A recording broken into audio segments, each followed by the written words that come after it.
The mental trick that helped me finally break free from procrastination came from this book. I want to share it with you because I know what it feels like to try hard, crash, and repeat the cycle. If you're tired of trying and failing to keep consistent, keep watching. I'm about to show you how I rewired my thinking and made starting feel easy.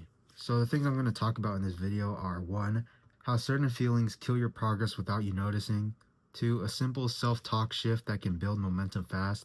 And 3. How repeating this rewires your brain to make hard work easier over time. So here's how the specific feelings and habitual thoughts and or hidden thought patterns can throw you off. Here's how my days used to go. I'd get a burst of energy, be productive for a couple days, then I'd lose steam for a couple weeks or maybe even a few weeks. So why was it that every time I thought about starting, I would feel tired and I would just want to play video games instead? Yes, video games are fun and it's easier than working hard in the moment, but there's also a deeper reason. It's because of some deep-seated thought patterns. It took me time to notice because as a kid, I was basically given the message that my feelings didn't matter, and that message can come in the saying as in boys don't cry and a lot of other things that invalidate emotions. So I was just used to feeling a certain way and acting based on that instead of digging deep and feeling and trying to see why I felt like that, and I didn't know how to change it. Digging deep into why you feel a certain way is important because you might have a negative thought pattern that can influence you without even knowing it. For example, you could say, it's never enough and I'll have to work even harder after I finish this. That thought and a bunch of other ones, that's why I felt so tired when I thought of starting. Those thoughts came up in my head without me realizing it, and my brain could see that it felt like a lose-lose battle, which would take a lot of energy, so you might as well save it and do something fun like play video games. So after taking a deeper look into how I really felt, I realized I had a certain feeling that was throwing me off course. I thought to myself, this isn't enough. So after a bit of investigating, these deep-seated thought patterns were something along the lines of, this isn't enough, you don't know enough, so how will you be able to talk about that or give advice, and you're not ready yet. I thought I needed the perfect plan, all the knowledge in the world to even begin, but that voice kept me stuck on the sidelines. And after reading this book and a lot of other productivity books, I realized it's a lot better to put your work out into the world because it's necessary to have bad results consistently, and then maybe you'll be able to produce some good ones.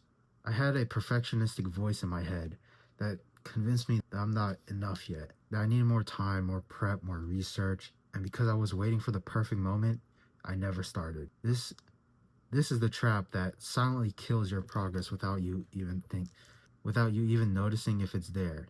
And you might be used to ignoring your emotions. So if you're used to ignoring your emotions, then this could be a trap that could be silently killing your progress without you even noticing it. So what did I do to battle against this? I repeated to myself that if I can help one person, then making a video is worth it. When I start my day, I feel a little lethargic. I do some things that aren't really productive. But then as I go on, I feel a little guilty. And I used to just bury that guilt in food, video games, and just doing instant gratification things. And since I didn't have a perfect start of the day, my brain would think, well, you already messed up, you might as well keep going and having fun. And I just did this self-talk, and I convinced myself that it doesn't have to be a perfect start. And I choose to make this video. I don't have to, but I want to, so I choose to do it. The book talked about how powerful self-talk is, how it can rewire your brain over time. So even if that sounds like woo-woo to you, believe me, I share my fair skepticism. But the book talked about how powerful self-talk is, how it can rewire your brain over time. So I tried that simple cognitive reframing trick I was talking about earlier, and now I'm making this video. Even though I played this dumb game this morning that wasted my life for like 30 minutes, or to be honest, maybe an hour and a half. But guess what? I'm still here because of that self-talk. And it's a lot better than not doing anything at all. I felt weird at first. I was sort of lying to myself, but slowly something changed. My brain started believing that starting was okay. that I didn't need to be perfect before I could move forward. Every time I caught that negative thought and flipped it to something positive, it laid a new track for my brain to run on.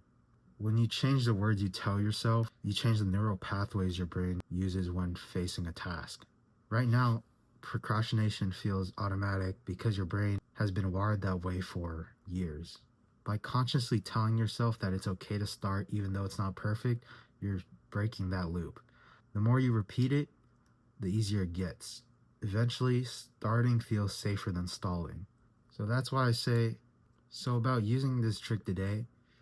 So when I used this trick today, I was procrastinating on making this video and I was reading a book, and I realized in the moment that I didn't have to keep reading and I could make a video because I have something to talk about. Even if I haven't read the whole book, I still have one topic I can share.